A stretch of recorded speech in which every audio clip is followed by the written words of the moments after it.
पहला प्रश्न। भगवान, बलम वा विज्ञानात् भूयः अपि हा शतम् विज्ञानवताम् एको बलवान् आकम्पते सा यदा बली भवति अथोत्थाता भवति उत्तिष्ठन् परिचरिता भवति परिचरन् उपसत्ता भवति उपसीदन् द्रष्टा भवति श्रोता भवति मंता भवति बौद्धा भवति कर्ता भवति विज्ञाता भवति। विज्ञान से बल श्रेष्ठ है, क्योंकि एक बलवान मनुष्य 100 विद्वानों को डराता है।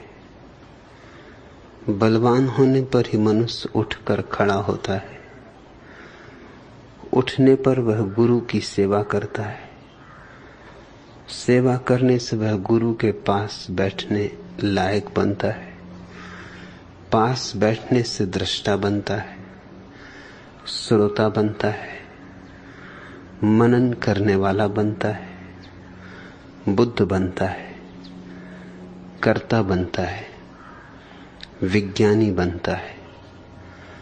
भगवान, छांदोग्योपनिषद के इस अजीब से सूत्र का आशय क्या है, यह हमें विशद रूप से समझाने की अनुकंपा करें। सहजानंद, यह सूत्र निश्चय ही अजीब सा मालूम होता है। अजीब है नहीं, है तो बहुत प्यारा, है तो बहुत अनूठा, अद्वितीय। छांदोग्य उपनिषद का जैसे सारा छंद इसमें समा गया है, जैसे सारा हजार हजार फूलों से निचोड़कर कोई इत्र इकट्ठा करे, ऐसा यह सूत्र है। पर अजीब सा लगेगा,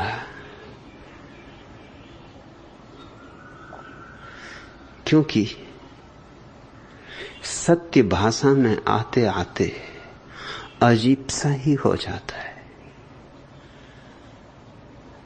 और हमारे पास कोई सत्य का अनुभव नहीं हो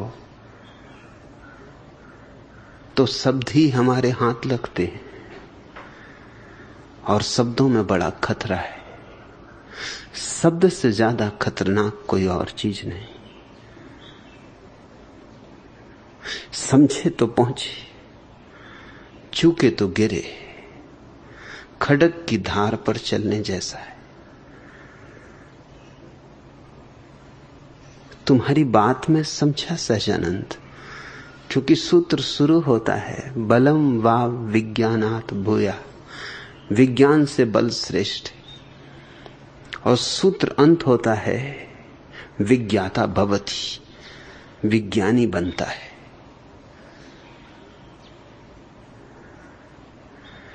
विज्ञान से बल श्रेष्ठ है, ऐसा प्रारंभ, फिर बल की महिमा और चर्चा, और अंततः बल लाता कहां है? विज्ञाता बनाता है। सो तुम उलझे होगे, सोचा होगा यह कैसी बात। फिर और भी बहुत बातें हैं जो चिंता पैदा करें, क्योंकि एक बलवान मनुष्य 100 विद्वानों को डराता है।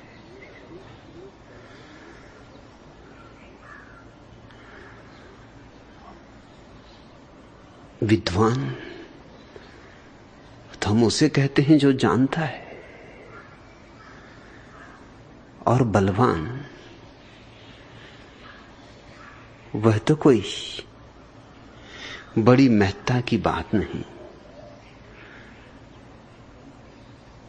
कोई गामा पहलवान को बुद्ध के साथ तुलना करने बैठ जाए तो यूं तो ठीक है कि एक गामा पहलवान 100 बुद्धों को हरा दे, मगर वो हराना ऐसे ही होगा जैसे एक चट्टान गुलाब के फूल को दबा दे। इससे चट्टान कुछ गुलाब का फूल नहीं हो जाती और ना ही गुलाब के फूल पर जीत जाती। फिर बल की महिमा छांदोग्योपनिषद गाता चलता है।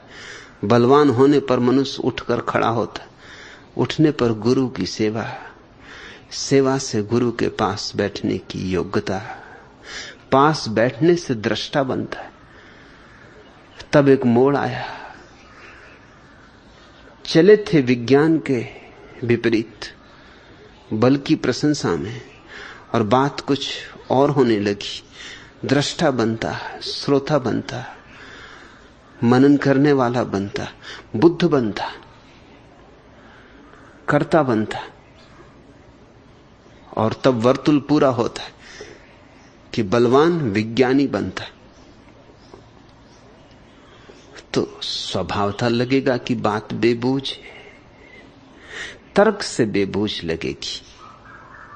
तर्क कुछ भी सुलझाता नहीं, उलझाता है।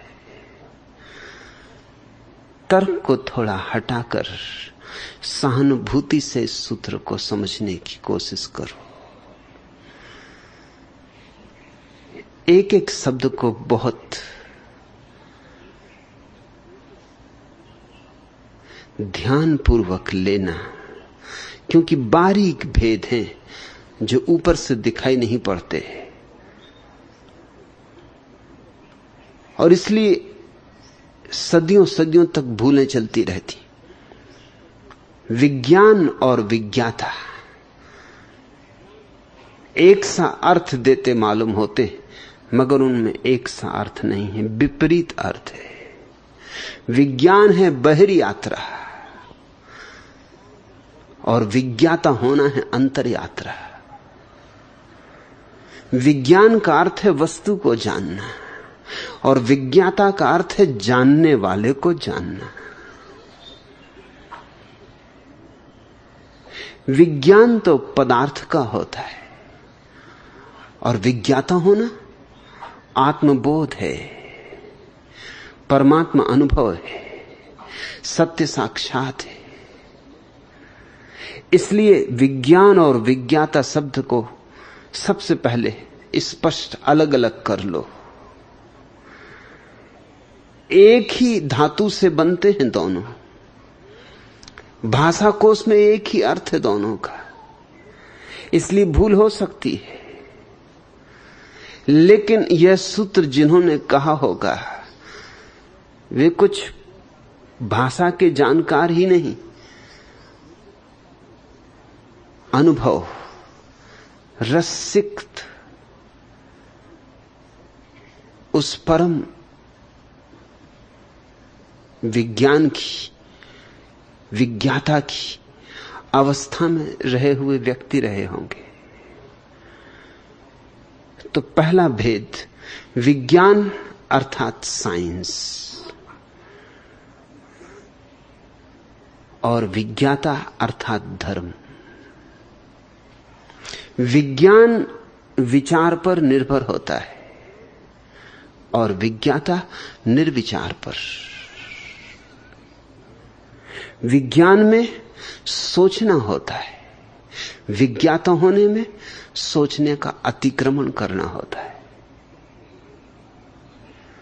जब तक सोच विचार है तब तक मन में उपद्रव है, तब तक झंझावात, आंधियां, तूफान, नाव डमाडोल, किनारा मिलेगा कि नहीं मिलेगा, कि मझधार में ही डूब जाना होगा। यूं ही चिंता में क्षण बीतते, ऐसे ही संताप में समय गुजरता। अब डूबे तब डूबे की हालत होती। विज्ञाता का अर्थ है किनारा मिल गया, आंधियां समाप्त हुई। आंधियां ही नहीं, अब तो झील पर लहरें भी नहीं उठती। अब तो झील दर्पण बनी, ऐसी शांत, ऐसी मौन कि सारा आकाश वैसा ही प्रतिफलित होता है जैसा है। विज्ञाता पंडित नहीं है, प्रबुद्ध है। विज्ञानी पंडित है, प्रबुद्ध नहीं। अल्बर्ट आइंस्टीन और गौतम बुद्ध का जो भेद है,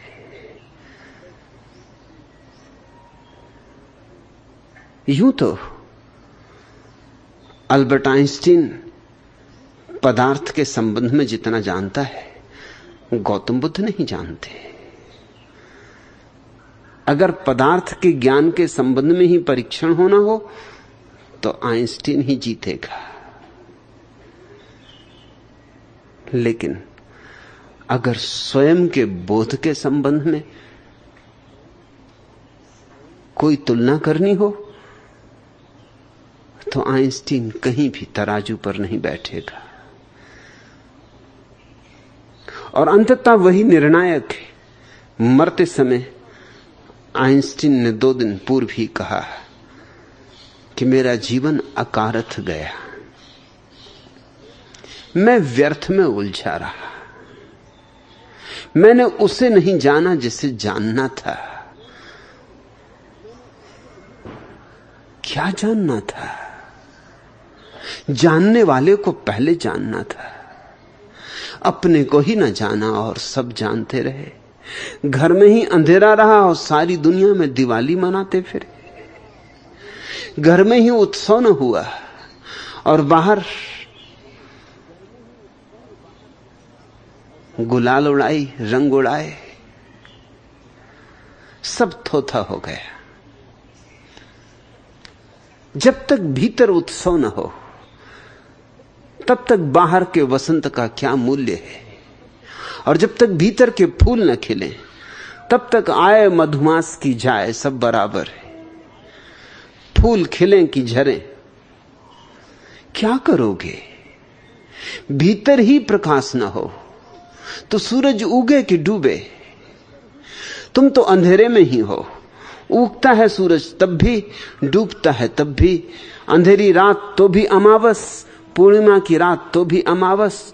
तुम्हारे भीतर तो अमावस ही बनी रहती। और मृत्यु के क्षण में अल्बर्ट आइंस्टीन को यह दिखाई पड़ना शुरू हुआ कि काश मैंने इतनी ही ऊर्जा अपने को जानने में लगाई होती तो आज मृत्यु के पार भी मेरे भीतर कुछ है, शायद उसे पहचान लिया होता। आज मृत्यु का बहना पकड़ता, आज मृत्यु का अतिक्रमण करने की मेरी क्षमता होती। मरते समय एक ही भाव अल्बर्ट आइंस्टीन को था कि अगर फिर कभी जीवन मिले तो उस सारे जीवन को अब धर्म की, रहस्य की खोज में लगा दूंगा। और सबसे बड़ा रहस्यों का रहस्य स्वयं के भीतर है। होगा भी, होना भी चाहिए। जानने वाले को जानने में ही परम रहस्य है। इस भेद को तुम ठीक से समझ लो तो सूत्र साफ होना शुरू हो जाएगा। वलम वाव विज्ञानाद भुआ, ठीक कहता है छांदोग्य उपनिषद का ऋषि, विज्ञान से बल श्रेष्ठ है। विज्ञान पदार्थ की जानकारी, बल किसे कह रहा है? बल से भी तुम किसी पहलवान के बल को मत समझ लेना। बल से भी उपनिषद के ऋषि का अर्थ होता है अंतर ऊर्जा। साधारण आदमी ऐसा है जैसे छेद वाला घड़ा, कितना ही भरो भरता नहीं, भरो और खाली हो जाता है, कुछ रुकता नहीं, कुछ टिकता नहीं।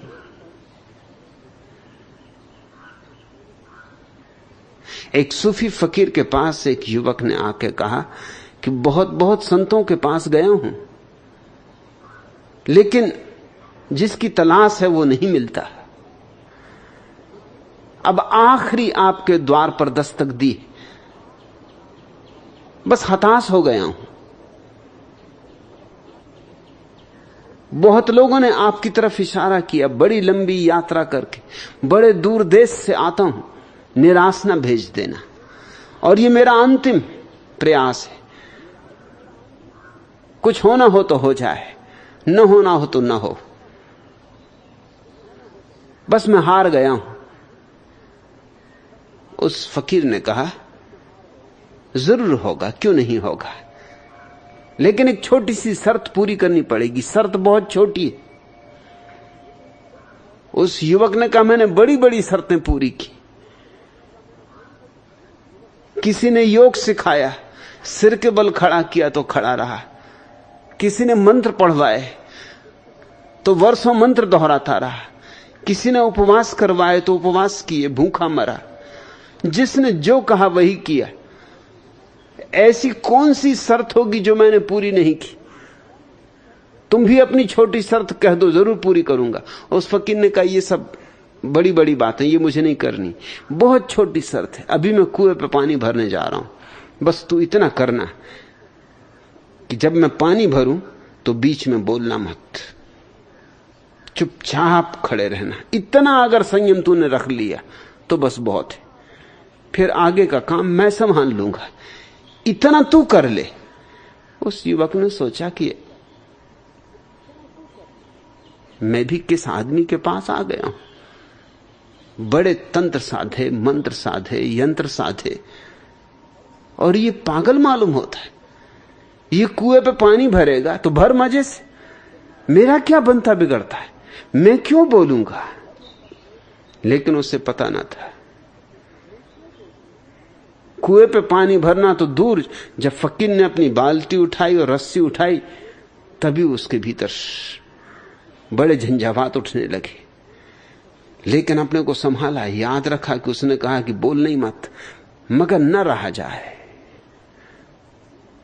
फिर भी अपने पर संयम रखा। पुराना संयमी था, लंबा अभ्यासी था। अपनी जवान को कस के पकड़े रहा, ओंठों को बंद रखा, इधर उधर देखा कि देखो ही मत, न देखोगे न प्रश्न उठेगा। और थोड़ी ही देर की बात है, कुएं पे फकीर पहुंचा, उसने बाल्टी में रस्सी बांधी।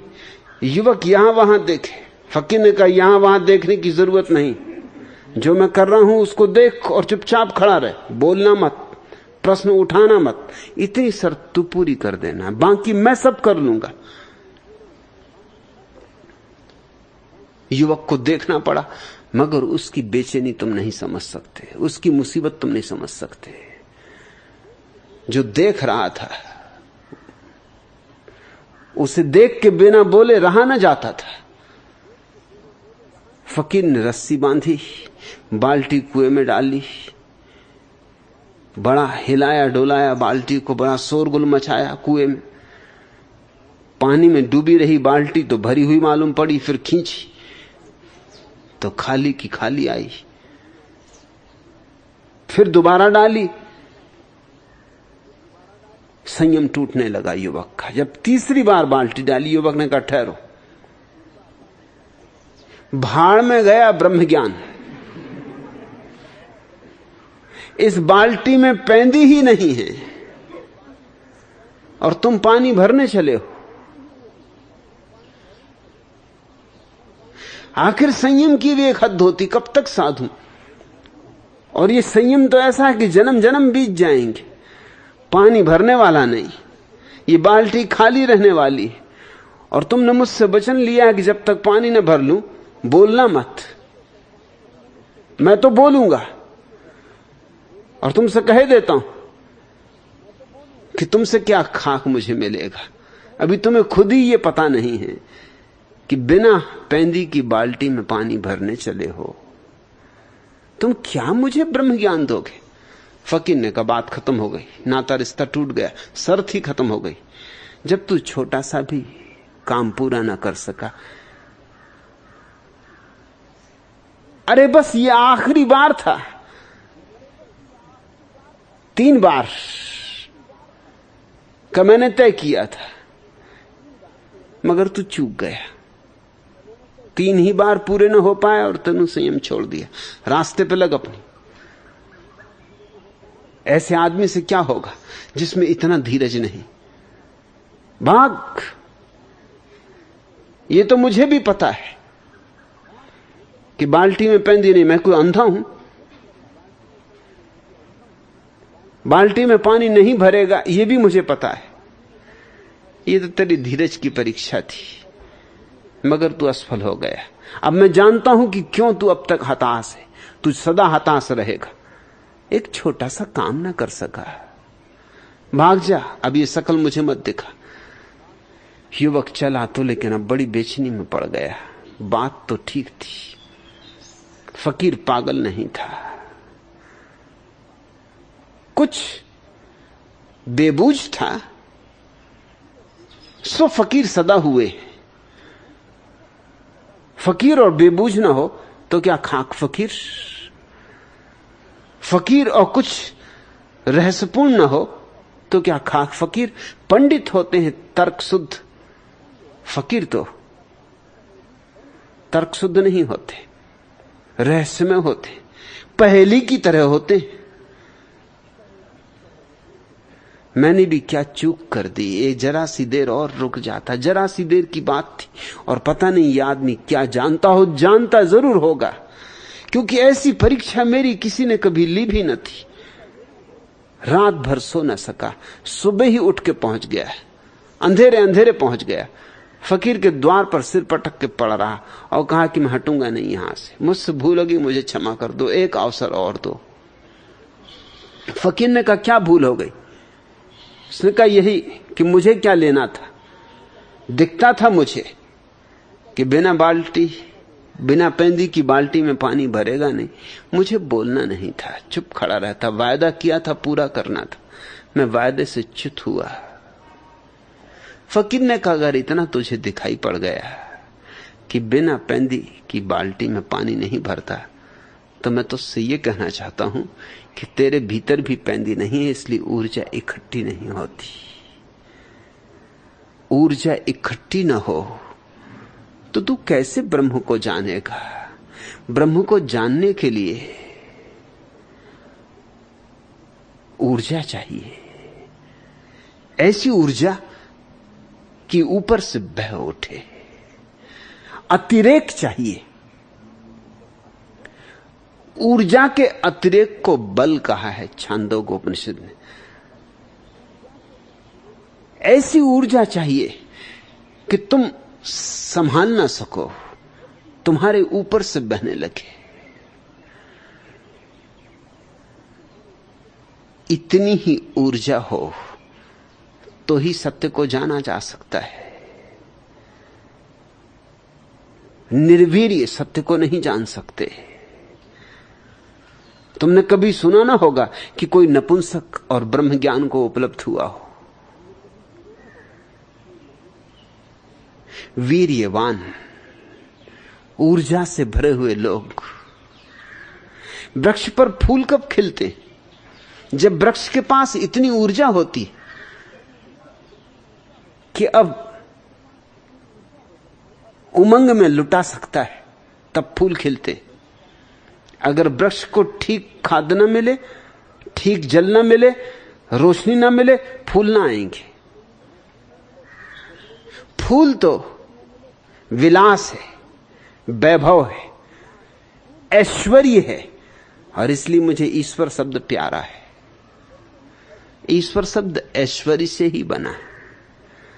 ईश्वर को ही वे ही लोग जान पाते हैं जिनके भीतर इतनी ऊर्जा होती कि जैसे वृक्षों की ऊर्जा फूल बन जाती।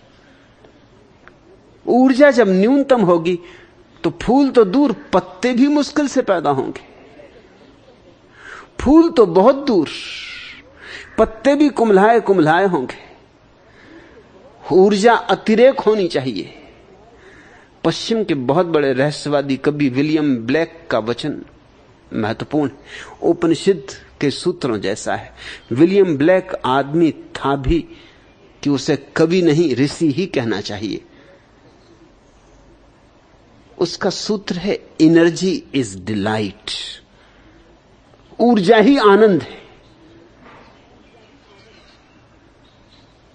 पते की बात कही, ऊर्जा ही आनंद है। ऊर्जा की कमी ही दुख है। ऊर्जा की दीनता और क्षीणता ही पीड़ा है, नरक है। क्योंकि फूल खिलते नहीं, सुगंध बिखरती नहीं। जैसे दिए में तेल चुक जाए तो बाती बुझ जाए। दिए में तेल चाहिए, बाती चाहिए तो ज्योति जले। और जितना तेल हो उतनी ही प्रगाढ़ता से ज्योति जले। और तुमने एक खूबी की बात देखी, हवा आती, अंधड़ आता, छोटे मोटे दिए बुझ जाते। जंगल में लगी आग और भी धू धू करके जल उठती।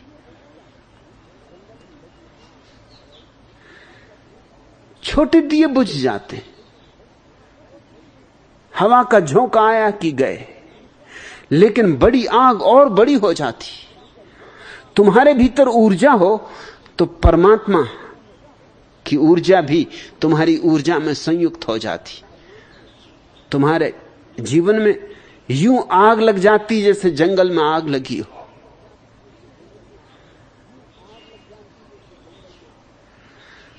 छोटा मोटा दिया हो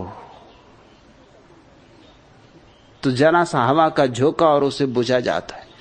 इसे स्मरण रखना, क्षुद्र ऊर्जा से नहीं चलेगा, विराट ऊर्जा चाहिए। आकाश की यात्रा पर निकले हो, ईंधन तो चाहिए ही चाहिए, पंखों में बल चाहिए। इसलिए छांदोग्य ठीक कहता है, बलम वा विज्ञानात भुआ, विज्ञान से बल श्रेष्ठ। क्या करोगे जान के गणित, भूगोल, इतिहास? क्या करोगे जानकर भौतिकी, रसायन? इससे ज्यादा श्रेष्ठ है अपनी जीवन ऊर्जा को संग्रहित करना। जीवन ऊर्जा को ऐसे संग्रहित करना कि तुम एक सरोवर हो जाओ, लबालब भरे हुए।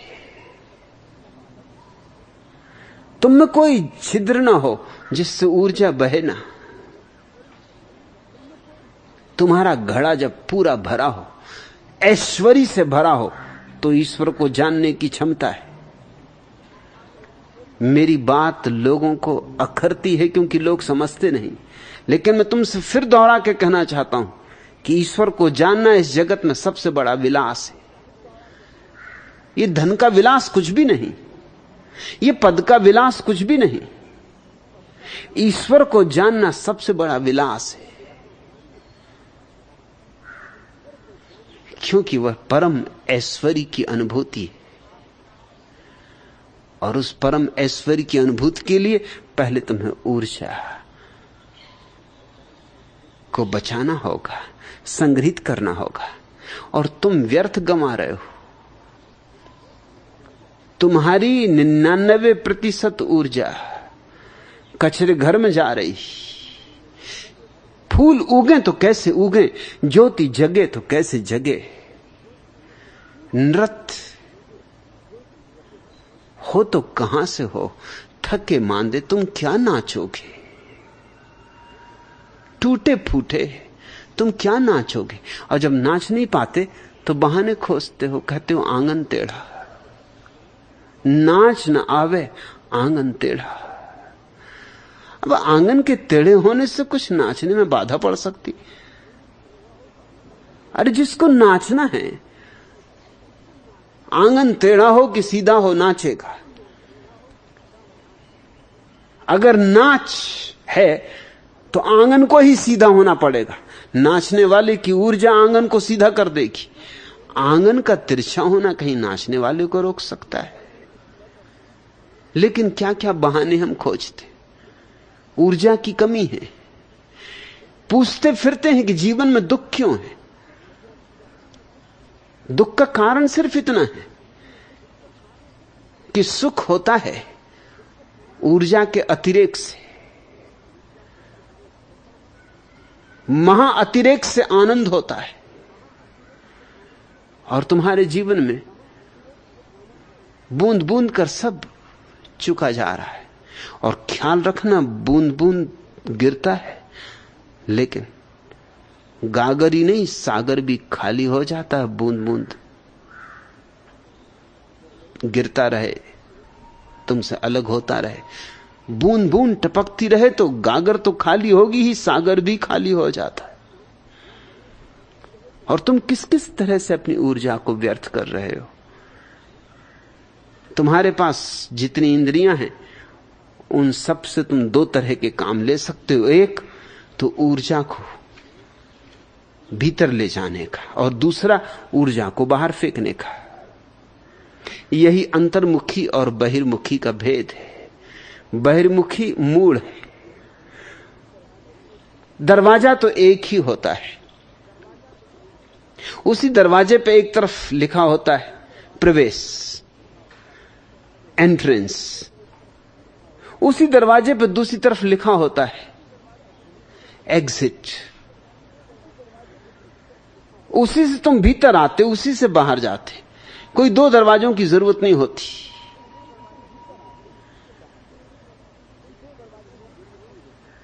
एक ही दरवाजा काफी होता है। तुम्हारी आंख से तुम्हारे देखने की ऊर्जा बाहर भी जाती और भीतर भी आती। जो समझदार है वो आंख से ऊर्जा को इकट्ठा करता है, और जो नासमझ है वो गंवाता है। जो नासमझ है आंख उसके लिए छेद हो जाती, और जो समझदार है आंख उसके लिए संग्राहक हो जाती। बुद्ध ने कहा है, राह पर चलो तो 4 कदम से ज्यादा मत देखना। क्यों? क्योंकि ज्यादा की क्या जरूरत है। चलना है तो 4 कदम देखना पर्याप्त है। जब 4 कदम चल लोगे तो 4 कदम आगे दिखाई पड़ने लगेगा। 4 कदम देखते देखते तो हजारों मील की यात्रा पूरी हो जाएगी। लेकिन तुम 4 कदम छोड़ के सब देखते हो। वो 4 कदम भर नहीं देखते जो चलने। दीवाल पर लिखा है डोंगरे का बालमृत, पढ़ो।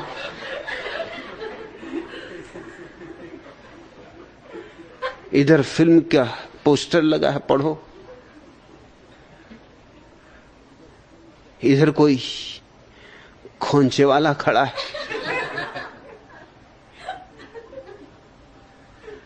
उधर कोई स्त्री गुजर गई, इधर किसी छेल छबीले ने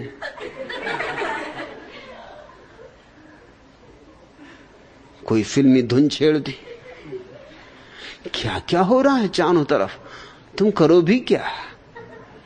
आंखें भागी फिर रही, सब तरफ भटक रही। वैज्ञानिक कहते हैं कि आंख से मनुष्य की 80% ऊर्जा बाहर जाती।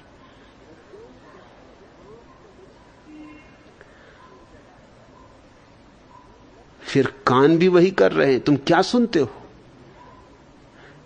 गलत हो तो जल्दी सुनते हो, ठीक हो तो सुनते ही नहीं।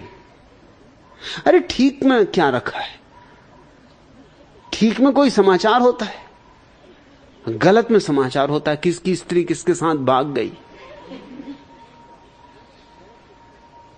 इसमें कुछ समाचार होता है, मजा आ जाता है। पास सरक आते हैं लोग जब ऐसी बातें होने लगती, गुफ्तगू होने लगती। फुसफुसा के बातें करने लगते। और जब दो आदमी फुसफुसा के बातें करें तो जितने आदमी सब सुनने लगते, क्योंकि जब बात फुसफुसा के हो रही तो जरा गहरी हो रही है, कोई बात गहरी हो रही। जिस बात को सबको सुनाना हो फुसफुसा के कहना।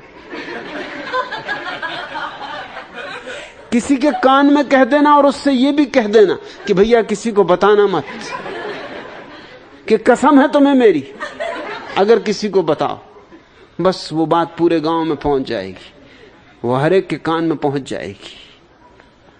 कचरा सुन रहे हो, कचरा देख रहे हो, कचरा पढ़ रहे हो और फिर कहते हो दुख क्यों है। कचरा खा रहे हो, कचरा पी रहे हो, तुमसे शुद्ध जल न पिया जाएगा, कोका कोला चाहिए।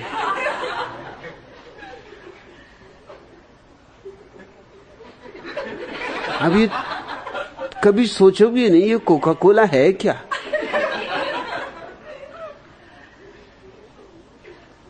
इसमें है क्या? मगर सारी दुनिया पी रही, और अखबारों में बड़े बड़े पोस्टर छपे हुए।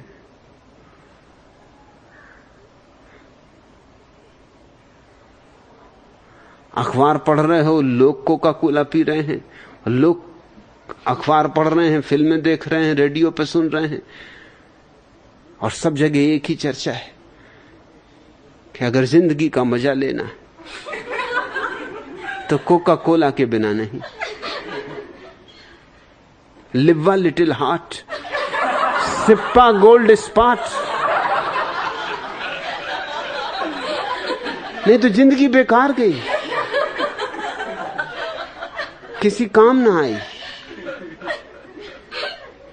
लोग क्या खाते हैं, क्या पीते हैं, क्या सुनते हैं, क्या देखते हैं, अगर तुम जरा हिसाब रखो तो तुम्हें साफ दिखाई पड़ेगा तुम क्यों दुखी हो।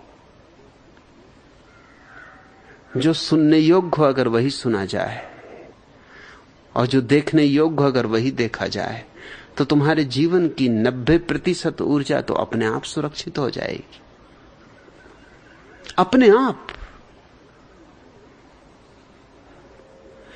तुम्हारे घर में कोई कचरा डाले तो तुम इंकार करोगे, लेकिन तुम्हारी खोपड़ी में कोई कचरा डाले तुम कहते हो आइए, विराजिए, पधारिए, बड़ी कृपा की, ऐसे ही आया करते रहिए, कैसी कैसी प्यारी खबरें ले आए हैं, धन्य भाग क्या आप पधारे, कृतकृत्य हो गए, कृतार्थ हुए।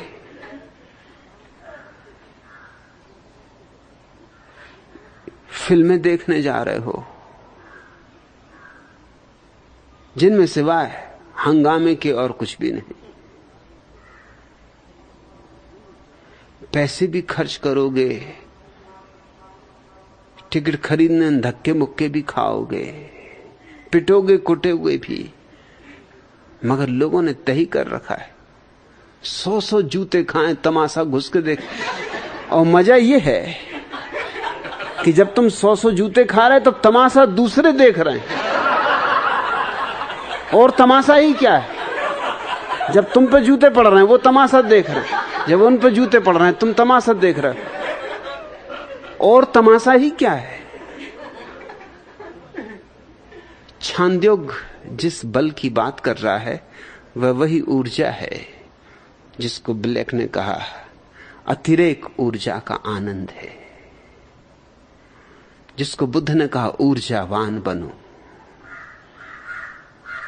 शक्ति को भीतर सरोवर बनने दो। ये खाली घड़ा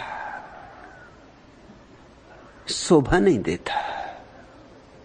इस खाली गले को लेकर तुम परमात्मा के द्वार पर भी जाओगे तो क्या मुंह दिखाओगे? कम से कम घड़ा तो भरा हो। इसलिए हमारे देश में पूर्ण कलश स्वागत का प्रतीक बना, भरा हुआ कलश। स्वागत का प्रतीक हो गया। लेकिन ये भीतर के भरे कलश की ही सूचना है। वलम वाव विज्ञानात् भुवा, विज्ञान से बल श्रेष्ठ है। अपिहा शतम विज्ञान वताम एको बलवान आकंपते, क्योंकि एक बलवान मनुष्य, एक ऊर्जावान व्यक्ति 100 विद्वानों को डराता है। यह कोई पहलवान के लिए नहीं कहा गया है। एक ऊर्जावान व्यक्ति 100 पंडितों को डराता है। विद्वान यानी पंडित, जिन्होंने उधार ज्ञान इकट्ठा कर रखा है। इसलिए तो पंडित सदा ही ज्ञानी के दुश्मन होंगे ही, क्योंकि ज्ञानी उनके धंधे को जड़ से ही काट डालता है। पंडितों का धंधा क्या है? पंडितों का सिक्का चलता है अंधों में, और ज्ञानी लोगों को आंखें देने लगता है। अब जिनका धंधा ही अंधों में चलता हो, वो कैसे बर्दाश्त करें कि कोई लोगों की आंखों की चिकित्सा करने लगे? आंखों की चिकित्सा हो गई तो उनका धंधा कैसे चलेगा? ये झूठे सिक्के कैसे चलेंगे? इसलिए जीसस को पंडितों ने सूली लगाई। वो रबाई थे, यहूदी पंडित थे, जिन्होंने जीसस को सूली लगानी पड़ी, क्योंकि उसे एक व्यक्ति ने सारे यहूदियों के पंडितों को कपा दिया। सुकरात को एथेंस के पंडितों ने सूली लगाई, क्योंकि उसे एक व्यक्ति ने पूरे एथेंस के सारे तथाकथित होते ज्ञानियों के प्राण संकट में डाल दिए। बुद्ध को तुमने पत्थर मारे, महावीर के कानों में तुमने सींचे ठोके। तुम्हारा पंडित सदा से ही प्रबुद्ध जनों का दुश्मन रहा है, रहेगा, सदा रहेगा, क्योंकि उन दोनों का धंधा साथ चल नहीं सकता। सुकरात को अदालत ने कहा था, अगर तुम सत्य बोलना बंद कर दो, तुम चुप हो जाओ, तो हमें कोई ऐतराज नहीं, तुम जियो, मजे से जियो। लेकिन सुकरात ने कहा कि अगर मैं चुप हो जाऊं तो फिर जी के भी क्या करूंगा? सत्य बोलना ही तो मेरा धंधा है। अब यह धंधा बड़ा खतरनाक, ठीक धंधे शब्द का ही उपयोग किया है सुकरात ने। यह सत्य बोलना ही मेरा धंधा है। अगर सत्य बोलना ही सुकरात का धंधा है, तो जो असत्य पर जी रहे हैं और असत्य पर बहुत जी रहे हैं, वे स्वभावतः सुकरात को जिंदा न रहने देंगे। जब उनके जीवन पे बनाएगी, उनकी आजीविका पे बनाएगी, तो इस आदमी को हटाना ही होगा। ये रास्ते का रोड़ा है, ये खतरनाक है, ये तो लोगों को बिगाड़ रहा है। सुकरात पर जुर्म क्या थे? वही जुर्म जो मुझ पर, वही के वही जुर्म है सदा, क्योंकि बात वहीं की वहीं। आदमी बदलता नहीं, आदमी सीखता ही नहीं, आदमी हर बार घूम के वहीं आ जाता है। सुकरात पर जो जुर्म थे, पहला जुर्म यह था कि सुकरात ऐसे सत्य बोलता है जो परंपरा के विपरीत है। अब सत्य ने कोई कसम खाई है परंपरा के अनुकूल होने की। परंपरा दो कौड़ी की चीज है। सत्य को क्या पड़ी है कि परंपरा के अनुकूल हो? अगर परंपरा को कुछ पड़ी हो तो सत्य के अनुकूल हो जाए, लेकिन सत्य किसी के अनुकूल नहीं हो सकता। सत्य तो सिर्फ अपने अनुकूल होता है। सत्य का तो अपना छंद होता है, सत्य स्वच्छंद होता है। ये छांदोग्य उपनिषद शब्द बड़ा प्यारा है। जिन्होंने अपने छंद को पा लिया है, उनके वचन इसमें संग्रहित है। सत्य तो स्वतंत्र होता है, उसके अपना ही तंत्र होता है।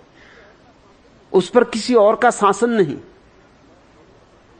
वह अनुशासित नहीं होता किसी से, आत्मानुशासित होता है। तो पहला जुर्म था सुकरात पर कि तुम सत्य बोलते हो जो परंपरा के विपरीत है। सुकरात ने कहा लेकिन सत्य सदा परंपरा के विपरीत रहेगा, इसमें मेरा कसूर नहीं, कसूर परंपरा का है।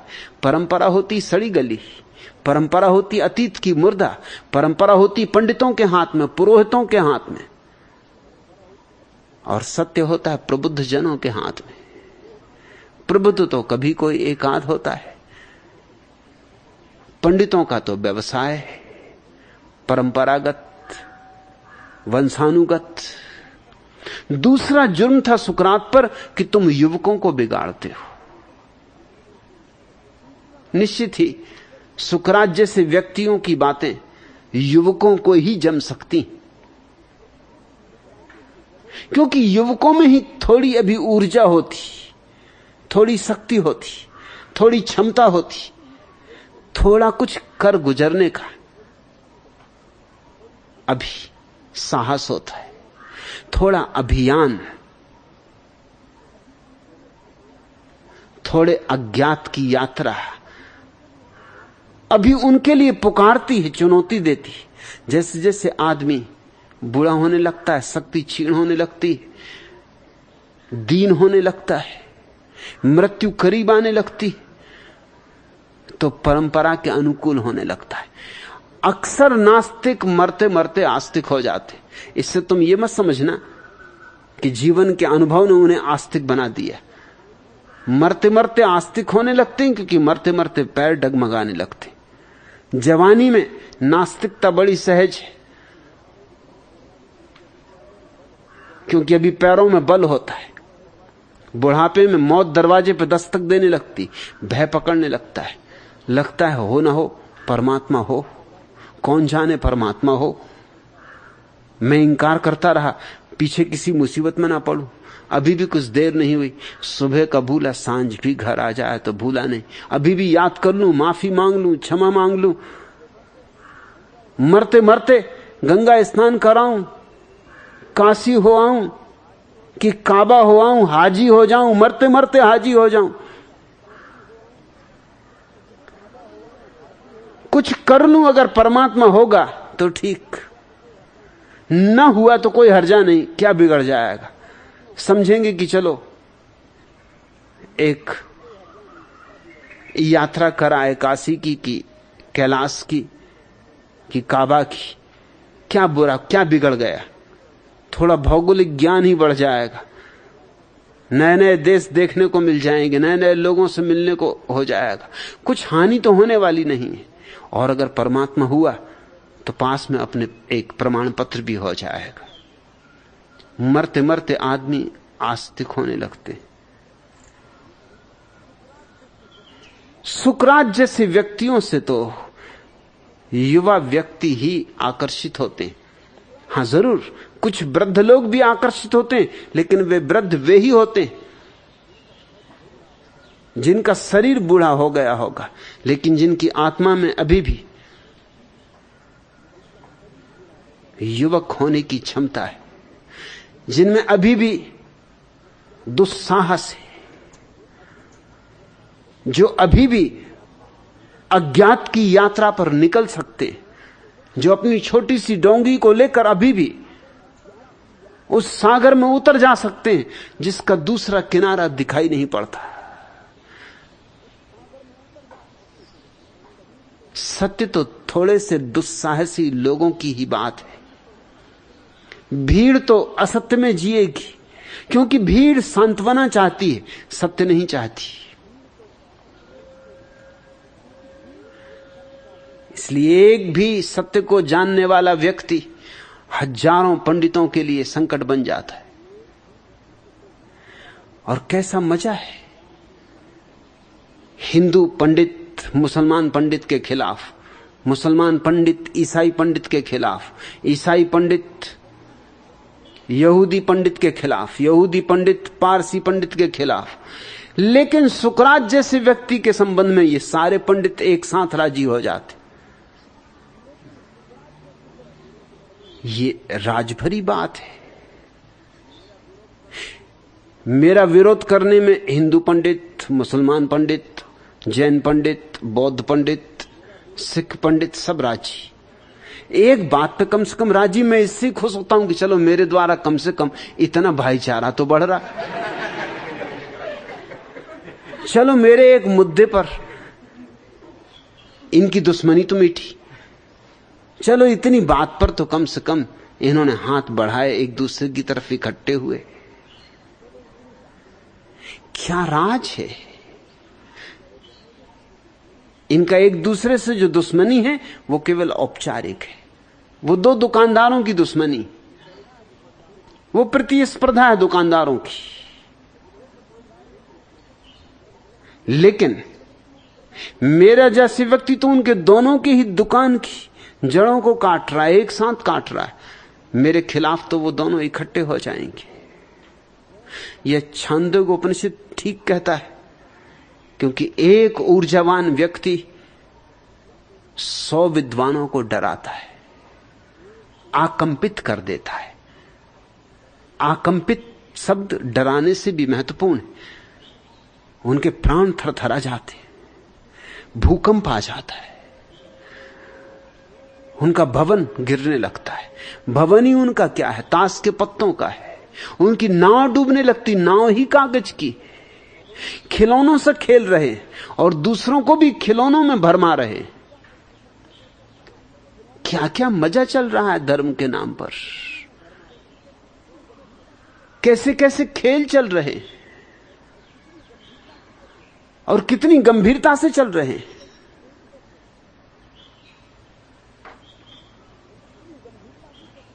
रामलीला होती हैं, हर साल होती रहती। वही रामलीला, वही देखने वाले लोग हजारों बार देख चुके हैं, हजारों बार देख रहे हैं। एक एक शब्द याद है। वो रामलीला में जो अभिनय कर रहे हैं उनको भी शायद भूल जाए, मगर देखने वालों को एक एक शब्द याद है। पक्का पता है कि अब दशरथ जी क्या कहेंगे, कि अब राम जी क्या बोलेंगे, कब सीता मैया पे क्या गुजरेगी, सब पता है।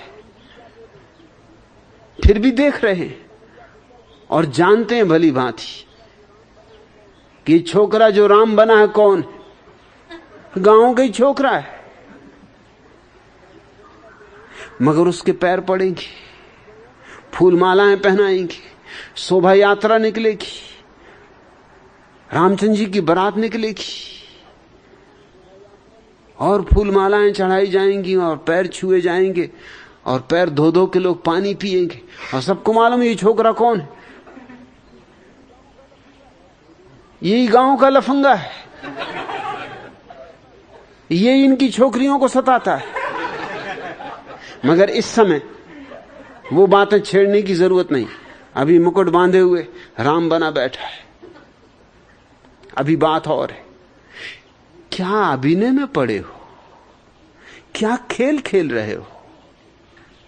बच्चों जैसे काम, जैसे बच्चे गुड्डा गुड्डी का विवाह करते, ऐसे तुम राम और सीता के विवाह करवा रहे हो। मंदिरों में क्या हो रहा है? कृष्ण जी को झूला झुलाया जा रहा है। अब बेचारे कृष्ण जी कुछ कर भी नहीं सकते। अगर उनको ना भी झूलना हो, जैसे मुझे झूलना पसंद नहीं, बिल्कुल पसंद नहीं। मुझे बचपन से झूले से नफरत। अब पता नहीं कृष्ण जी को पसंद था कि नहीं।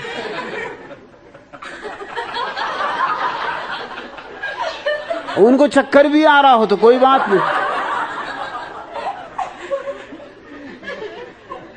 भक्त लोग झूला झूला रहे हैं तो झूलना पड़ रहा है। और भक्तों के हाथ में सब है। जब लिटा दें तो लेट जाओ, जब उठा दें तो उठ जाओ, जब पट खोलें मंदिर के तो खुल जाएं, जब बंद कर दें तो बंद हो जाएं। क्या खेल कर रहे हो? मूर्तियां बना ली हैं, अपनी ही कल्पना के जाल हैं सब। कोई राम को पूज रहा है, कोई कृष्ण को पूज रहा है, कोई बुद्ध को, कोई महावीर को। पत्थर की मूर्तियां यूं पूजी जा रही जैसे इनकी पूजा से तुम्हें सत्य मिल जाएगा। यूं कोई पूछता नहीं कि महावीर ने किसी की मूर्ति पूजी थी। यह पूछना शायद शिष्टाचार नहीं। जैनियों की एक सभा में मैंने एक बार पूछ लिया, वो बहुत नाराज हो गए। मैंने उनसे पूछा कि तुम महावीर की मूर्ति पूजते हो, तुम कम से कम ये तो पता लगाओ कि महावीर ने कभी किसी की मूर्ति पूजी थी। और जब महावीर ने ही नहीं पूजी तो तुम महावीर की मूर्ति पूजकर महावीर के अनुयायी नहीं हो, दुश्मन। अगर महावीर के सच्चे अनुयायी हो तो पूजो मत। महावीर ने तो शिक्षा दी है, असरण भावना, बड़ी अद्भुत शिक्षा। किसी की शरण ही ना जाना, पूजने का तो सवाल ही नहीं उठता, क्योंकि तुम्हारे भीतर ही बैठा है परमात्मा। तुम किसको पूज रहे हो? खोजो, पूजो मत। जागो, पूजो मत। आविष्कार करो अपने भीतर। जिसे तुम बाहर पूज रहे हो वो बाहर नहीं है, वो तुम्हारे भीतर है। वो पूजा करने वाले में छिपा है, खोजने वाले में ही खोज का गंतव्य है। तुम्हारे जानने वाले में ही वह छिपा है जिसे जानना है। तो महावीर ने कहा असरण भावना, मगर बड़ा मजा है। महावीर की मूर्तियां ही मूर्तियां सारे देश में। बुद्ध ने कहा कि मुझ पे मत अटक जाना, मुझसे इशारे ले लो, चलना तो तुम्हें होगा। बुद्ध तो केवल इशारे करते,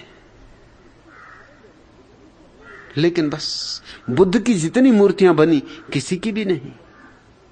इतनी मूर्तियां बनी कि अरबी में, उर्दू में मूर्ति शब्द के लिए जो पर्यायवाची शब्द है वो बुद्ध का ही अपभ्रंश है। इतनी मूर्तियां बनी कि बुद्ध शब्द ही बुद्ध का पर्यायवाची हो गया, मूर्ति का पर्यायवाची हो गया। सबसे पहले बुद्ध की मूर्तियां बनी और बुद्ध ने इंकार किया था कि मेरी बात को इसलिए मत मानना कि मैंने कहा है, मेरी बात को तब मानना जब तुम जान लो। और बुद्ध ने किसकी मूर्ति पूजी थी? किसी की भी मूर्ति नहीं पूजी थी। बुद्ध का कसूर ही यही था। अगर वो किसी की मूर्ति पूजे होते तो आज भारत में हिंदू उनको अपने सिर पर धारण करते, उनकी भी पालकी निकलती। लेकिन हिंदुस्तान से बुद्ध को हिंदुओं ने उखाड़ फेंका। कारण क्या था? क्योंकि बुद्ध ने न राम को पूजा न कृष्ण को पूजा। बुद्ध ने किसी को पूजा ही नहीं। बुद्ध ने परंपरा को कोई सहारा न दिया। बुद्ध ने तो भीतर के सत्य को, नग्न सत्य को वैसा का वैसा रख दिया जैसा था। लगे किसी को चोट तो लगे, प्रीति कर लगे तो ठीक, अप्रीति कर लगे तो ठीक, सत्य को तो कहना ही होगा। स्वभावता पंडित थरथराते,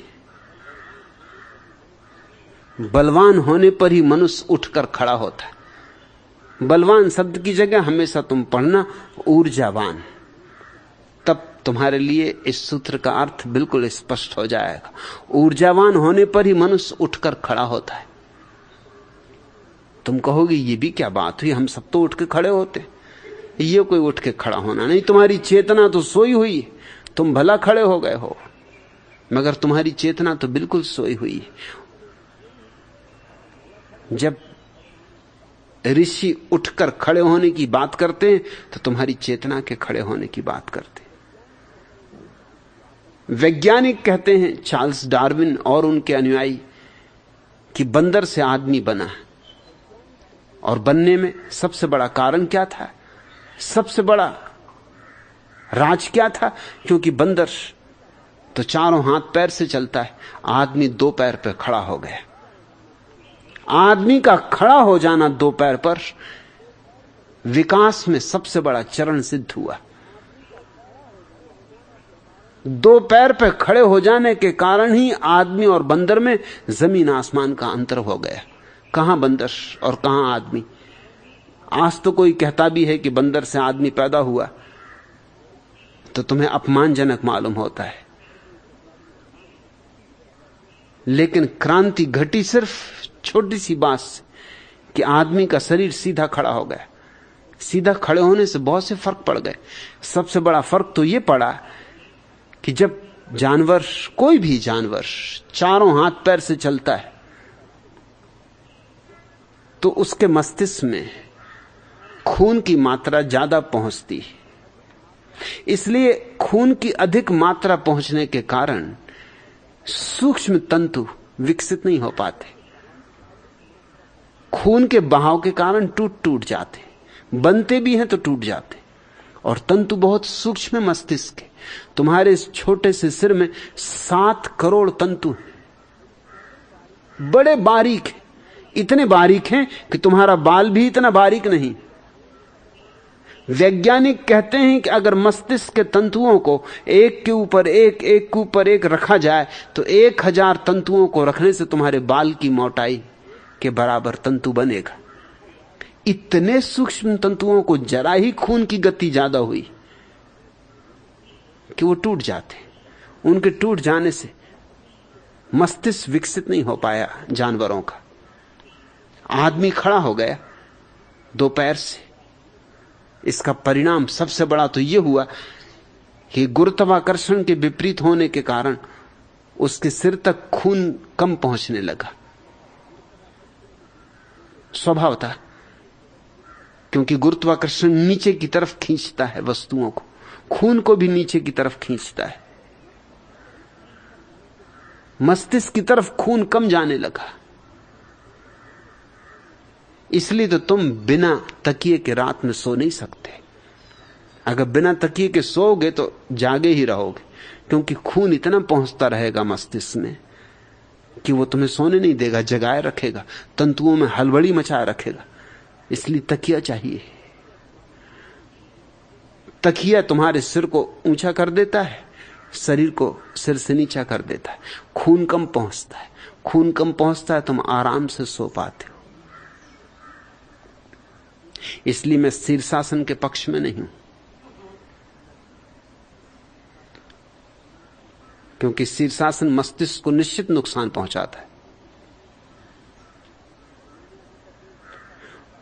और मैंने अभी तक एक ऐसा शीर्षासन करने वाला व्यक्ति नहीं देखा जिसमें कोई प्रतिभा हो। बुद्धू बहुत तरह के देखे। खोपड़ी के बल खड़े हुए लोग बुद्धू ही हो सकते हैं। पहले तो बुद्धू होने ही चाहिए, तब वो खोपड़ी के बल खड़े होंगे। दूसरा, फिर खोपड़ी के बल खड़े होने से और बुद्धूपन पैदा होगा। और जितनी ज्यादा देर खड़े होंगे उतने बुद्धू होंगे। हां, ये बात जरूर है कि उनमें पशुओं जैसा बल आ सकता है, क्योंकि मस्तिष्क की प्रतिभा के तंतु तो टूट जाएंगे, तो लट्ठी लट्ठ बचेगा, बुद्धि तो गई। तो हो सकता है शरीर के लिए तो स्वास्थ्यप्रद हो, लेकिन मस्तिष्क के लिए तो हानिप्रद है। और ये तो पक्की बात है, बंदर से जूझ के देख लो तो पता चल जाएगा। एक बंदर पर्याप्त तुम्हारे बड़े से बड़े पहलवान को भी ठंडा कर देने के लिए। विवेकानंद के पीछे एक बंदर पड़ गया था। बंदर भी अजीब होते हैं, कुछ जानवरों में खूबी होती, बंदर और कुत्तों में खासकर, कि वर्दीधारियों के खिलाफ होते। पुलिस वाला हो, पोस्टमैन हो, सन्यासी हो, वर्दी वाला दिखा कि कुत्ते भौंके, कि बंदर नाराज हुआ। विवेकानंद चले जा रहे होंगे अपना लठ लिए, वर्दीधारी, एक बंदर उनके पीछे हो लिया, उन्हें डरवाने लगा। विवेकानंद घबराए। यूं तो बहादुर आदमी थे, पूरे पूरे छतरी तो नहीं थे, मगर खत्री तो थे ही। अब तुम पूछोगे छतरी और खत्री में क्या भेद होता है? भेद भारी। सच तो ये कि छतरी अब दुनिया में कोई नहीं, खत्री ही खत्री, क्योंकि छतरी तो परशुराम ही खत्म कर गए। तुमने कहानी तो पढ़ी कि परशुराम ने 18 बार पृथ्वी को छतरियों से खाली कर दिया, सारे छतरी मार डाले 18 बार, एक बार भी नहीं। मगर फिर भी छतरी तो है, तो ये छतरी कहां से आए? ये खत्री है। खत्री का मतलब ये होता है कि ये पूरे पूरे छतरी नहीं है। उन पुराने दिनों में ऋषि मुनियों से ये काम लिया जाता था, इसलिए तो तुमको लोग कहते ऋषि मुनियों की संतान, क्योंकि जब परशुराम ने सारे छतरी मार डाले तब क्या करना? स्त्रियों को तो मार नहीं सकते थे परशुराम, वो जरा उनको हेटा काम मालूम पड़ा होगा कि क्या स्त्रियों को मारना, तो ब्राह्मणियां तो बच गई, विधवाएं बच गई। उस समय का ये नियम था कि अगर कोई विधवा या कोई भी स्त्री जिसको बच्चे पैदा ना होते हो किसी कारण से, वो ऋषि मुनियों से जाके प्रार्थना करे तो वो दया बस बाल बच्चे पैदा करवा देते थे। उनका काम वही था जो कि हम शिव जी के नंदी से लेते। ऋषि मुनि थे, समाज की सेवा ही उनका कार्य था, परोपकार के लिए ही जीते थे। सो खत्री यानी ऋषि मुनियों की संतान।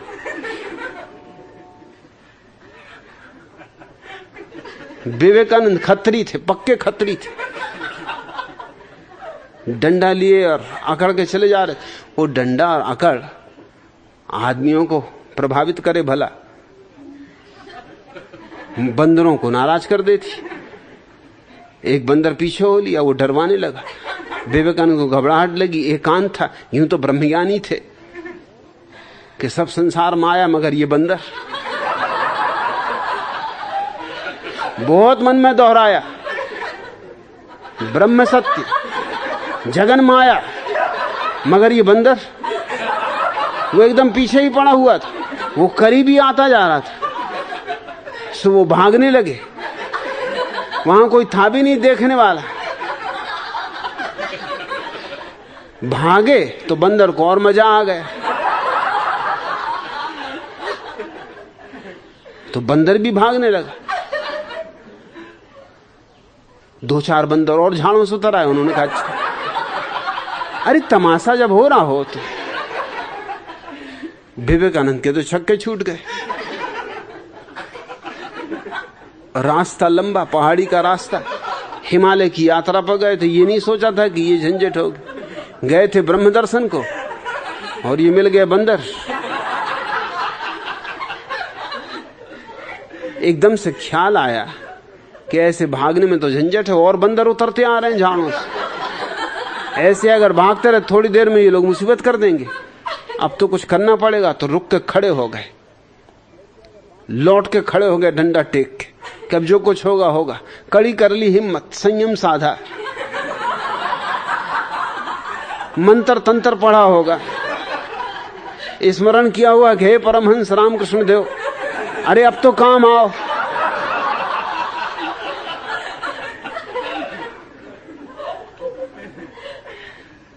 ये दुष्ट बंदर और अपने वाले लाल मुंह वाले, काले मुंह बंदर होते तो भी ठीक था कि रावण के भक्त, चलो कोई बात नहीं, मगर अपने वाले राम जी के सेवक, हनुमान जी के वंशज, ये इस तरह की हरकत कर रहे हैं। कलयुग बिल्कुल निश्चित आ गया है। मगर वो खड़े हुए डंडा टेक के, तो बंदर भी रुक गए। बंदर होते नकलची, उन्होंने देखा ये आदमी रुक गए, वो भी रुक गए। तब जरा विवेकानंद की हिम्मत बढ़ी। विवेकानंद जरा 2 कदम उनकी तरफ बढ़े तो बंदर जरा पीछे हटे। विवेकानंद जरा डंडा बजा के उनके पीछे भागे तो बंदर भागे। तो विवेकानंद ने अपने संस्मरणों में लिखा है कि उस दिन मुझे समझ में आया कि भागने से कोई सार नहीं, मुसीबत आए तो टिक के सामने कर लेना ठीक है।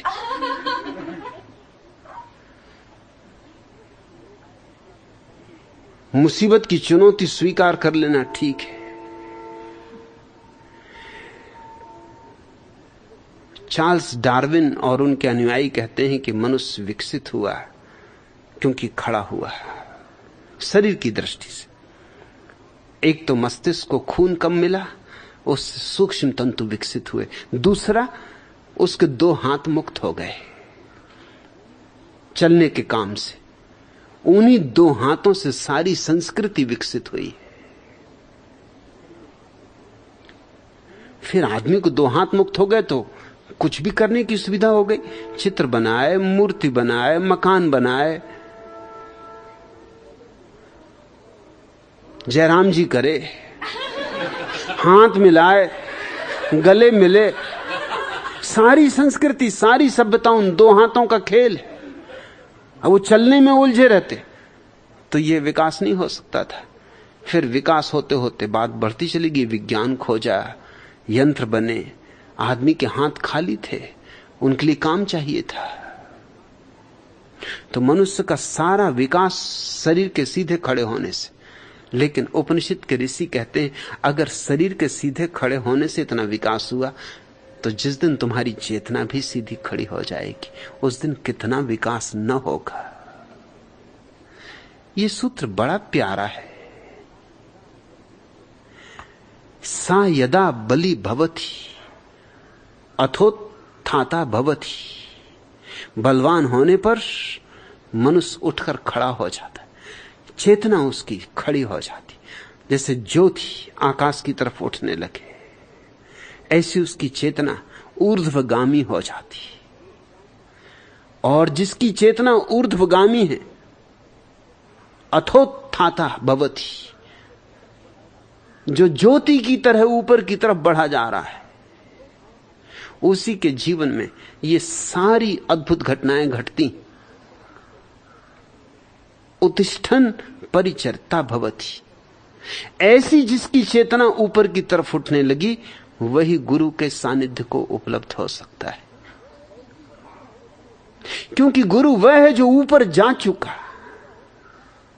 उससे संबंध उन्हीं का हो सकता है जो स्वयं भी ऊपर की तरफ जाने लगे। कुछ तो समानता होनी चाहिए, कम से कम दिशा की समानता होनी चाहिए। तुम नीचे की तरफ जा रहे हो तो फिर कैसे गुरु से मिलन होगा?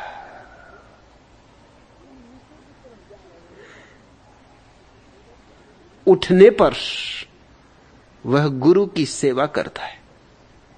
यह सेवा शब्द तुम्हें किसी भ्रांति में न डाल दे, ये जरा ख्याल रखना। उत्तिष्ठन् परिचर्ता भवति। इस देश में हमने सेवा के बड़े और अर्थ लिए थे। जब से ईसाईयत देश में आई तब से सेवा का अर्थ बिल्कुल विकृत हो गया। सेवा का जो सौंदर्य था वही नष्ट हो गया। सेवा बड़ी और ही चीज हो गई। इसलिए अच्छा हो कि 2 शब्दों का प्रयोग अलग अलग करो, परिचर्या और सेवा। परिचर्ता भवति, वो गुरु की सेवा में संलग्न हो सकता है जिसकी चेतना उठ के खड़ी हो गई। हम इस देश में सेवा उनकी करते थे जो हमसे ऊपर है। ईसाईयत ने सेवा का एक नया रूप इस देश में प्रवेश करवाया। सेवा उनकी करनी जो हमसे नीचे। सेवा करनी है दरिद्र की, दीन की, बीमार की, दुखी की। सेवा करनी है कोढ़ी की, सेवा करनी है कैंसर के मरीज की, सेवा करनी है अनाथों की, विधवाओं की, वृद्धों की। कुछ बुराई नहीं इस सेवा में, लेकिन यह सेवा सामाजिक घटना है। यह सेवा धार्मिक घटना नहीं है। इसलिए मैं कलकत्ता की मदर टेरेसा को कोई धार्मिक व्यक्ति नहीं मानता। धर्म से क्या लेना देना है? सामाजिक सेवा है, अच्छा काम है।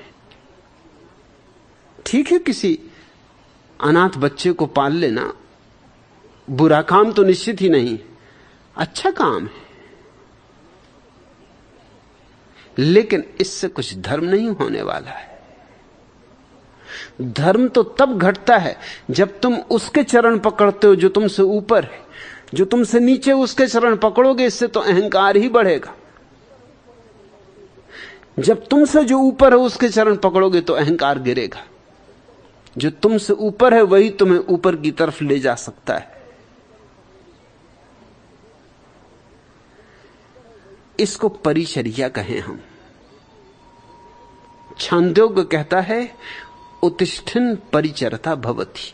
जिसकी चेतना उठ के खड़ी हो गई वो गुरु की सेवा करता है। गुरु की सेवा तो हम सिर्फ इस देश में गुरु की करते थे और किसी की नहीं। सेवा गुरु की ही हो सकती है। गुरु शब्द का अर्थ होता अंधकार को मिटाने वाला। सेवा उसकी ही करनी है जिसका अंधकार मिट गया हो, ताकि हमारा अंधकार मिट सके। अरे उस दिए के करीब आओ जो जल चुका है, ताकि तुम्हारी बुझी ज्योति, तुम्हारा बुझा दिया, तुम्हारी बुझी बाती भी सुलग उठे। सेवा करने से वह गुरु के पास बैठने योग्य बनता है। क्या लाभ होगा गुरु की सेवा का? उसके पास बैठने की योग्यता आएगी। समर्पण से योग्यता आती। गुरु के पास बैठना इस जगत का अभूततम अनुभव है, अपूर्व अनुभव है। परिचरण उपसत्ता भवति। उपसत्ता सिर्फ पास बैठना ही नहीं। जब तुम गुरु के पास बैठते हो तो किसी अर्थों में गुरु की सत्ता से आच्छादित हो जाते हो, उसकी आभा से मंडित हो जाते हो, उसकी तरंगों में डूब जाते हो। जैसे कोई नदी में स्नान करता है, शीतल जल में तो शीतल हो जाता है, ऐसे ही गुरु के पास भी एक शीतल ऊर्जा है। वो स्वयं शीतल हुआ है, वह स्वयं शांत हुआ है, मौन हुआ है। तो उसके पास एक सरोवर है, तुम उसमें डुबकी लगाओ। यही गंगा स्नान है, यही वस्तुतः तीर्थ स्नान है। गुरु के पास होना ही तीर्थ में होना है। और गुरु को जिसने पा लिया उसने तीर्थंकर को पा लिया। उसकी सत्ता आच्छादित करने लगती है तुम्हें। जैसे कि तुम निकलोगे, रात रानी के फूल खिले हों उनके पास से, सिर्फ पास से गुजर जाओगे या थोड़ी देर खड़े हो जाओगे तो तुम चकित होगे। दूर भी निकल आए फिर भी तुम्हारे वस्त्रों के साथ लिपटी हुई रात रानी की गंध चली आई। घर भी पहुंच गए लेकिन गंध की कोई स्मृति तुमको अब भी आच्छादित किए हुए, अब भी तुम्हारे नासापुटों को भरे हुए। ऐसे गुरु के पास जो बैठेगा वो गुरु की सत्ता से आच्छादित होता है। उपसीदन दृष्टा भवति। और पास बैठने से दृष्टा बनता है। उपसीदन शब्द से ही उपनिषद बना है। उपसीदन यानी पास बैठना। यह जान के तुम हैरान होगे कि उपसीदन शब्द से उपनिषद निर्मित हुआ। उपनिषद का अर्थ है गुरु के पास बैठकर जो पाया। पास बैठ बैठ के जो मिला। कभी बोलने से मिला, कभी न बोलने से मिला, कभी गुरु को देखने से मिला, कभी गुरु के पास आंख बंद करने से मिला, कभी गुरु के उठने से मिला, चलने से मिला। कहना कठिन है मगर गुरु के पास होने पर अनेक अनेक रूपों में मिलता है। अनेक अनेक तरह से संग बैठता है, संगीत बैठता है, तार छिड़ने लगते हैं वीणा के। कुछ शब्द इसी के जैसे हैं, जैसे उपासना। उपासना का भी वही अर्थ होता है, पास बैठना, उपआसन। तुम अगर सोचते हो कि तुम जाके मंदिर में और परमात्मा की उपासना कर रहे हो तो तुम गलती में हो। जब तक तुम जीवित गुरु के पास न बैठोगे उपासना का अर्थ ही न जानोगे। वहां तो पत्थर की मूर्ति है, उसके पास बैठ बैठ के तुम भी पत्थर हो जाओगे। पत्थर हो ही गए हो। इस देश में जितने पाषाण शायद कहीं और न होंगे, क्योंकि पत्थरों के पास बैठ के और होगा क्या? तुम भी पत्थर जैसे ही कठोर हो जाओगे। तुम्हारे भीतर से भी करुणा खो जाएगी, प्रेम खो जाएगा, रस सूख जाएगा। जरा सोच समझ के बैठना किसके पास बैठते हो, क्योंकि जिसके पास बैठोगे वैसे ही हो जाओगे। सदा अपने से ऊपर को खोजना, और ख्याल रहे मन चाहता है सदा अपने से नीचे को खोजना, क्योंकि जब तुम अपने से नीचे आदमी के पास बैठते हो तो तुम्हारे अहंकार को तृप्ति मिलती कि आहा मैं कितना बड़ा। इसलिए राजनेता चमचों से घिरे रहते। चमचों का अर्थ है जिनके पास बैठ के उनको लगता है कि मैं कितना महान। छोटे छोटे आदमी कीड़े मकोड़ों की तरह उनके आसपास घूम रहे हैं, खुशामद कर रहे हैं, तो उनको रस आता है। अहंकार की इच्छा यही होती कि सदा अपने से छोटे को खोजो, क्योंकि छोटे के सामने तुलना में तुम बड़े मालूम होते हो। और गुरु के पास बैठना यूं है जैसे ऊंट पहली दफे हिमालय के पास आए। इसलिए अक्सर ऊंट पहाड़ों के पास नहीं पाए जाते, मरुस्थलों में पाए जाते। उनने भी खूब चुना है। मरुस्थलों में रहते हैं तो वहां पहाड़ मालूम होते स्वभावता। मरुस्थल में ऊंट ही सबसे ऊंची चीज, उससे ऊंचा और क्या। जब ऊंट पहाड़ के पास आता तब उसको बेचैनी होती, अड़चन होती। पहले तो वो कहता पहाड़ मार कुछ नहीं, सब कल्पना है, सब झूठ है। पहले तो इंकार करता है, खंडन करता है, विरोध करता है, क्योंकि उसके अहंकार को चोट लग रही। गुरु के पास आके भी अड़चन खड़ी होती, आके भी लोग चूक जाते हैं। एक सज्जन ने मुझे लिखा है कि मैं आपको अपने मित्र की तरह मानने को राजी हूं, बड़ी कृपा। मुझे कोई अड़चन नहीं, यह भी मेरा सौभाग्य। मैं तो इसको भी सौभाग्य मानता हूं कि जब कोई मुझे अपना शत्रु भी मान लेता है, यह भी क्या कम, कुछ तो माना, उपेक्षा तो न की। चलो बड़ी कृपा कि मित्र की तरह मुझे मानने को तैयार हो, लेकिन चूक जाओगे। मुझे कुछ हर्ज न होगा, मगर तुम्हें हर्ज हो जाएगा, उपासना ना हो पाएगी। और मित्र ही मानना है तो कहीं भी मिल जाएंगे मित्र, इतने दूर आने की क्या जरूरत। मित्रों की कोई कमी, यार दोस्तों की कोई कमी। एक खोजो हजार मिलते, मत खोजो तो तुम्हें खोजते हुए चले आते। इतने दूर वो सज्जन कलकत्ता से यहां आए, बड़ा कष्ट किया। कलकत्ते में कोई मित्रों की कमी है?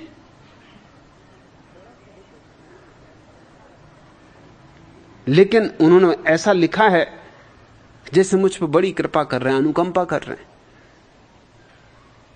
बड़ा दया भाव प्रकट किया है कि आपको मित्र भाव में स्वीकार कर सकता हूं। लेकिन उनको शायद ख्याल भी ना हो, शायद चेतना में उनके बात भी ना हो कि ये उपासना को इंकार करना है। मैं तो राजी हूं, जिस भाव में स्वीकार करो, मेरा क्या बनता बिगड़ता है। मित्र तो मित्र, शत्रु तो शत्रु, कुछ नहीं तो कुछ नहीं। न मेरा कुछ खोता है, न मुझे कुछ मिलता है, न मुझे कुछ लेना, न मुझे कुछ देना। जो कुछ होना है तुम्हारा है। उपासना शब्द का अर्थ मंदिर की पूजा नहीं है, वह भी गुरु के पास बैठना है। और वही उपवास शब्द का भी अर्थ है। उपवास का भी अर्थ होता है पास निवास करना, पास वास करना। वो भी गुरु के पास ही हो सकता है। अनशन उपवास नहीं है, भूखे मरना उपवास नहीं है। हां, गुरु के पास ऐसी तल्लीनता से बैठना कि न भूख याद रहे न प्यास याद रहे। भूख भूल जाए, प्यास भूल जाए, कुछ भी याद ना रहे, शरीर भी भूल जाए, यूं बैठने का नाम उपवास है। गुरु के पास यूं तल्लीन होकर बैठ जाना कि तुम मिट ही जाओ, उपासना है। और ऐसी उपासना में, ऐसे उपवास में जो सुन पड़ेगा, जो समझ आ जाएगा, जो किरण तुम्हारे प्राणों में उतर जाएगी, वही उपनिषद बन जाती है। उपनिषद का अर्थ है पास बैठकर जो पाया। उत्तिष्ठन् परिचरता भवति, परिचरण उपसत्ता भवति, उपसीदन दृष्टा भवति। और जो पास बैठेगा उसे आंख मिलती, वो दृष्टा हो जाता है, उसे नजर मिलती देखने की, अपने को देखने की। और सब देखने की नजर तो तुम्हारे पास है, बस अपने को देखने की नजर नहीं। और सब तो तुम देख लेते हो, अपने से चूक जाते हो। गुरु के पास बैठने से दृष्टा बनता है, श्रोता बनता है। ये बहुमूल्य शब्द है। श्रोता का अर्थ इतने नहीं होता कि तुमने सुन लिया। सुनते तो सभी हैं, मगर सभी श्रोता नहीं होते। सुनते सभी हैं, सभी श्रावक नहीं होते। सुन तो कोई भी लेता जिसके पास कान है, लेकिन एक कान से गई बात दूसरे कान से निकल जाती। अगर तुम पुरुष हो तो एक कान से जाती, दूसरे कान से निकल जाती। अगर स्त्री हो तो दोनों कान से जाती और मुंह से निकल जाती, मगर निकल जाती, रुकती नहीं, अटकती नहीं, ठहरती नहीं। ठहर जाए, हृदय में उतर जाए। और हृदय में तभी उतर सकती है जब तर्क से न सुनी जाए, वितर्क से न सुनी जाए, विवाद से न सुनी जाए, जब संवाद घटित हो, जब संगीत बजे, जब शिष्य और गुरु के हृदय एक साथ धड़कते, जब उनके बीच कोई भेद नहीं रह जाता, जब अभेद सधता है, तब व्यक्ति श्रोता बनता, सुनता है, पहली बार सुनता है, देखता है, पहली बार देखता है। और हिंदी में अनुवाद ठीक नहीं किया तुमने लिखा सहजानंद मनन करने वाला बनता है। नहीं, मनता शब्द ठीक है। वो तुम देखो, ख्याल करो मूल में, उपसीदन दृष्टा भवति, श्रोता भवति, मनता भवति। सुनने वाला नहीं बनता, श्रोता बनता है। देखने वाला नहीं बनता, दृष्टा बनता है। मनन करने वाला नहीं बनता, मनता बनता है। फर्क क्या है? मनन तो सभी करते हैं, लेकिन मनन हमेशा किसी और चीज का किया जाता है, किसी विषय का किया जाता है। दर्शन तो सभी को होता है, लेकिन किसी और चीज का होता है। श्रवण तो सभी करते हैं, कान है तो सुन लेते हैं, आंख है तो देख लेते हैं, मन है तो मनन कर लेते हैं। लेकिन ये कुछ और बात है। दृष्टा, श्रोता, मनता, बाहर से इसका संबंध नहीं। आंख भीतर मुड़ जाए तो दृष्टा, श्रवण भीतर मुड़ जाए तो श्रोता, और मनन भीतर मुड़ जाए तो मनता। ये अंतर यात्रा है। और जब ये तीन घटनाएं घटती हैं तो इन तीनों घटनाओं का इकट्ठा जो अर्थ है वह बुद्ध बनता है। बौद्धा भवति। और जो बुद्ध बन गया उसके जीवन में पहली दफा कर्तृत्व पैदा होता है। कर्ता भवति बड़ा अनूठा सूत्र है। पूरा विज्ञान आ गया जीवन क्रांति का। जीवन रूपांतरण की सारी सीढ़ियां आ गई और बड़े क्रम से आई, बड़ी व्यवस्था से आई। तुम भी कर्म करते हो लेकिन तुम करता नहीं हो। तुम्हारा कर्म असल में कर्म नहीं कहना चाहिए, उपकर्म कहना चाहिए। एक्शन नहीं, रिएक्शन। किसी ने गाली दी तो तुमने गाली दी, इसको कर्म नहीं कहना चाहिए, ये प्रतिकर्म है। न वो गाली देता ना तुम गाली देते। उसने गाली दी तो उसकी प्रतिक्रिया हुई तुम्हारे भीतर, तुमने भी गाली दी। और उसने प्रशंसा की, तुम्हारे भीतर प्रतिक्रिया हुई, तुमने भी प्रशंसा की। मालिक वो है, उसने चाबी चलाई, उसने बटन दबाई, तुम्हारा पंखा चलने लगा। उसने बटन दबाई, तुम्हारा पंखा बंद हो गया।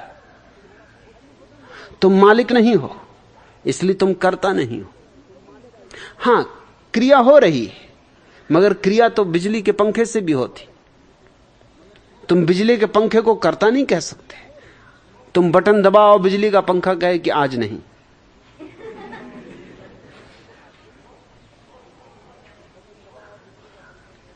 आज तो छुट्टी का दिन है।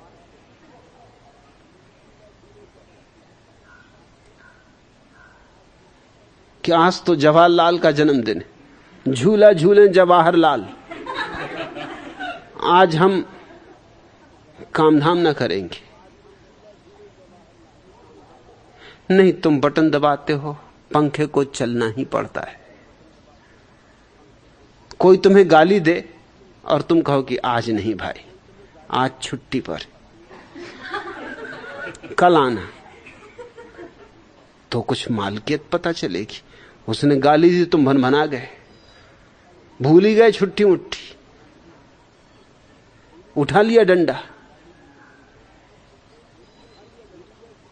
याद ही ना रही कि आज छुट्टी का दिन है,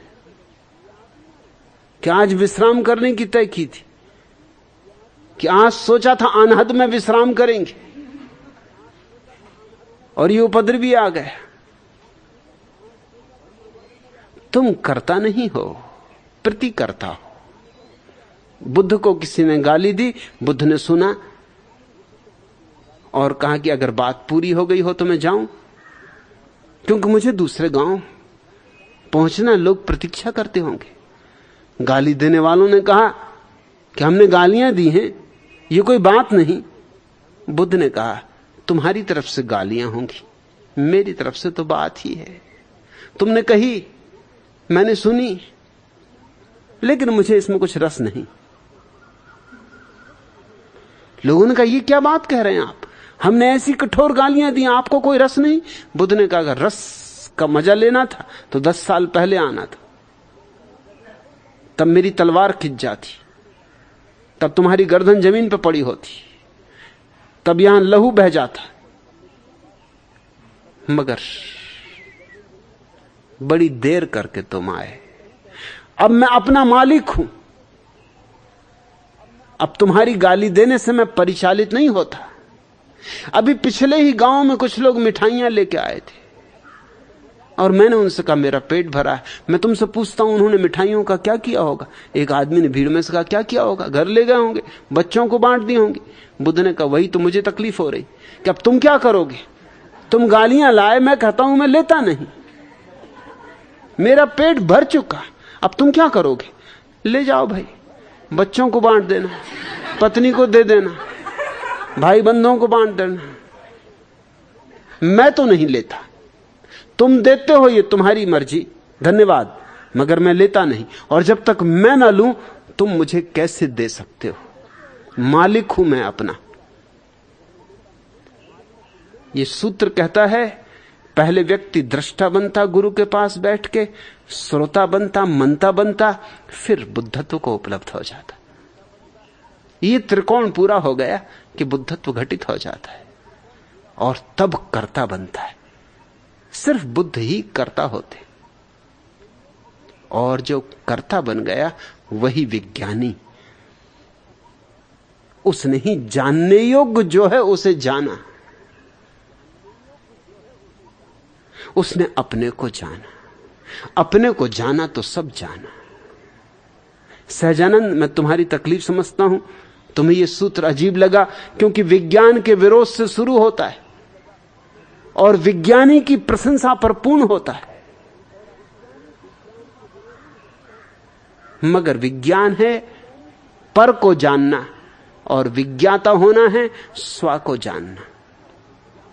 विज्ञान है साइंस, विज्ञाता है धर्म। और ये बीच की सारी सीढ़ियां समझने योग्य, बहुमूल्य। मगर हम अपने ही ढंग से समझते तो हमें कीमती से कीमती बातें भी अजीब सी लगने लगती। हमारी भी मुसीबत है।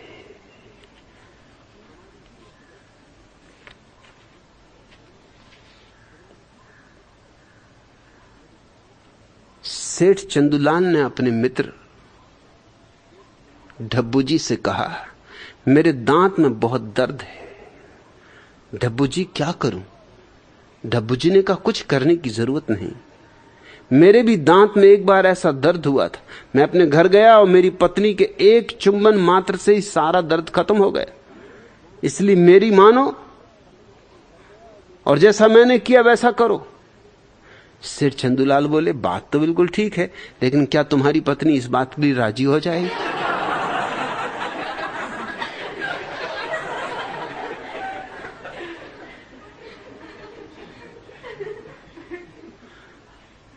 मुल्ला नसरुद्दीन का बेटा फजलू कह रहा था, पापा मैं पढ़ी लिखी, बुद्धिमान, कुशल, सुशील और सुंदर लड़की से शादी करूंगा। नसरुद्दीन ने कहा, मतलब फजलू 5 लड़कियों से एक साथ शादी करना चाहते?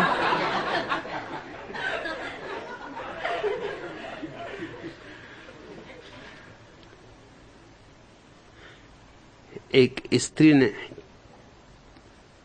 किसी फोटोग्राफर से मेले में पूछा, बच्चों की फोटो किस रेट से उतारते हो? फोटोग्राफर ने कहा, 10 रुपए में 12। तब तो मैं बाद में आऊंगी। फोटोग्राफर ने कहा, क्यों? उसने कहा, अभी तो मेरे सिर्फ 2 ही बच्चे। समझने के ढंग,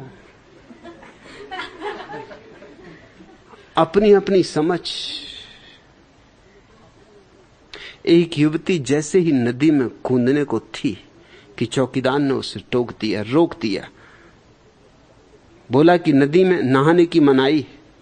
युवती ने गुस्से में कहा, जब मैं कपड़े उतार रही थी तभी तुमने ये बात क्यों न बताई? चौकीदार बोला, यहां सिर्फ नहाने की मनाही, कपड़े उतारने की नहीं।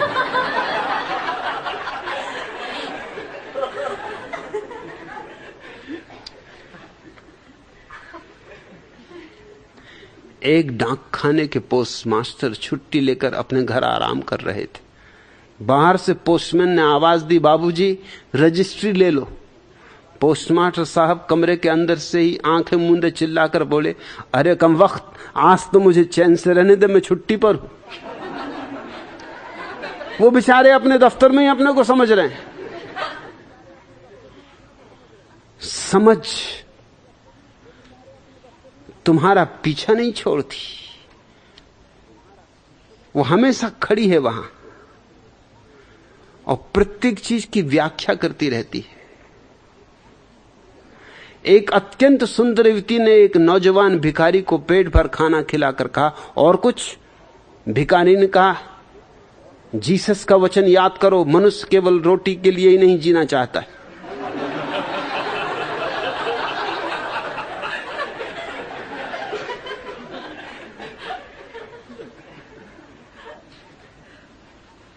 किसी गुफा में 3 साधु ध्यान मग्न बैठे थे। एक दिन उधर से शेर गुजरा। 6 महीने बाद एक साधु बोला, कितना सुंदर शेर था। 1 साल बाद दूसरा साधु बोला, ये शेर नहीं चीता था। 2 साल बाद तीसरा साधु बोला, यदि तुम दोनों इसी प्रकार लड़ते झगड़ते रहे तो मैं किसी दूसरे स्थान पर चला जाऊंगा। आज इतना है।